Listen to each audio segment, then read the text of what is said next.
Hello प्रिय मित्रों।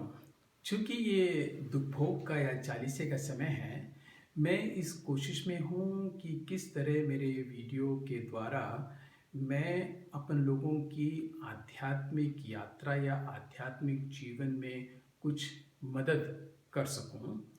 और मैं आशा करता हूँ कि इस आध्यात्मिक यात्रा में आप भी मेरे साथ चल रहे हैं। देखिए, हम इंसान केवल शरीर नहीं है, परंतु शरीर और आत्मा दोनों हैं। और जैसे हमारे शरीर को भोजन और पोषण की आवश्यकता होती है, वैसे ही हमारी आत्मा को भी पोषण की आवश्यकता होती है। इसी संदर्भ में मैंने पिछले हफ्ते आपको ये बताया था कि पाप आखिर क्या है। और पाप को मैंने दो भागों में बांटा था, एक आत्मा मारू पाप या गंभीर पाप, और दूसरे जो इतने गंभीर नहीं हैं। और जो इतने गंभीर नहीं हैं उनमें मैंने ये बताया था कि घमंड का पाप सबसे ऊपर आता है। परंतु घमंड के बारे में बात करने से पहले मैं एक बार ये स्पष्ट करना चाहता हूँ कि गर्व और घमंड में फर्क है। अगर किसी चीज़ को हमने अपनी मेहनत से हासिल की है, जो कभी कभी जीवन में हमारे होता है, और उस पर गर्व करना ये बिल्कुल वाजिब है। परंतु घमंड वो होता है जो एक इंसान हमेशा एक एटीट्यूड बनाकर चलता है और वो सोचता है कि मैं सब लोगों से बेहतर इंसान हूँ, सब लोगों से बड़ा हूँ, सब लोगों से अमीर हूँ, सब लोगों से मेरी ज़्यादा जानकारी है, आदि आदि। और फिर घमंडी लोग क्या करते हैं, वे साधारण लोगों को सार्वजनिक जगहों में उनकी निंदा करते हैं, उनको नीचे गिराने की कोशिश करते हैं।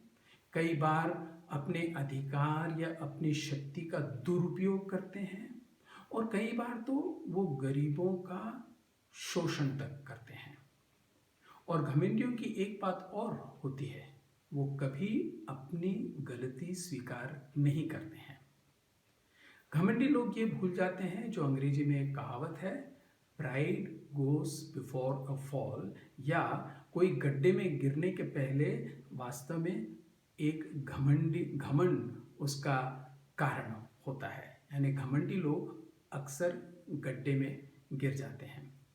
और चूंकि घमंडी लोग ये सोचते हैं कि हम बहुत कुछ जानते हैं, जो वास्तव में आध्यात्मिक जीवन के लिए एक बाधा है, तो वो ये सोचते हैं कि हमें न केवल धर्म की आवश्यकता है, न अच्छी किताबों की आवश्यकता है, न कुछ लोगों के अच्छे उदाहरणों से हमें कुछ सीखना है। पोप फ्रांसिस ने हाल ही में ये कहा था कि घमंड वास्तव में सभी बुराइयों के ऊपर एक ताज है। सबसे बड़ा या सबसे बड़ी बुराई कहें तो वो है घमंड। वास्तव में घमंड लोगों में तब आता है जब उनका स्वयं का आत्मसम्मान या आत्मविश्वास कम होता है। और चूंकि उनका अपने आप में आत्मविश्वास कम होता है, वो अपने घमंड द्वारा ये बताने की कोशिश करते हैं कि हम बेहतर हैं। और यही उनका कारण होता है, यही उनके नीचे गिरने का। घमंडी लोग कई बार ये नोट नहीं करते हैं कि उनके घमंड से सिर उठा के चलने को अधिकतर लोग पसंद नहीं करते हैं। ये वे नहीं देखते हैं कि अधिकतर लोग उन्हें बिल्कुल पसंद नहीं करते हैं।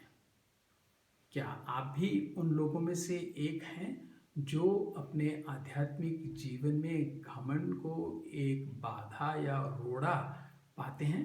अगर ऐसा है तो अभी समय है कि आप इस घमंड को भूल जाएं। और अगर अभी तक आपने इस चैनल को सब्सक्राइब नहीं किया है तो अभी आप इसे कर सकते हैं, और बेल आइकन को भी दबाना न भूलें।